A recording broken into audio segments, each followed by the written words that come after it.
మేము ఇక్కడ ఒక రైతుకు మన అగ్రి ప్రోడక్ట్స్ ఇచ్చినాము.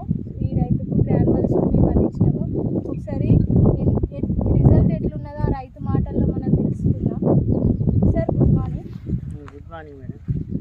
సార్ మీరు లాస్ట్ ఇయర్ అగ్రి ప్రోడక్ట్స్ ఏం వాడలే కదా, లాస్ట్ ఇయర్ మీరు వాడుకున్న వాటికి ఇప్పటికీ అసలు తేడా ఎట్లా ఉన్నది, ఏమనిపిస్తున్నది మీకు, రిజల్ట్ ఎట్లున్నది? ఇది వాడని దానికి సేను పెరగలే, ఇట్లా పంగల్ రాలే మేడం. ఇది ఇది జైట్ను ఇది జాన్వాల్స్ వాడినాక మంచిగా చెట్టు పంగల్ పెట్టింది, మంచిగా ఉన్నది కూడా. ఏమేమి కొట్టిర్రు స్ప్రేస్? భూమికును ఎయిట్ నానెటెక్ ఇవి స్ప్రే చేసుకున్నారా? స్ప్రే చేసినాక మళ్ళీ ఇంకా దీని ఇప్పటి వరకు మాస్ కొడతా, నెక్స్ట్ ఇక మాస్ కొడతాం. ఇక మాస్ కొట్టలే.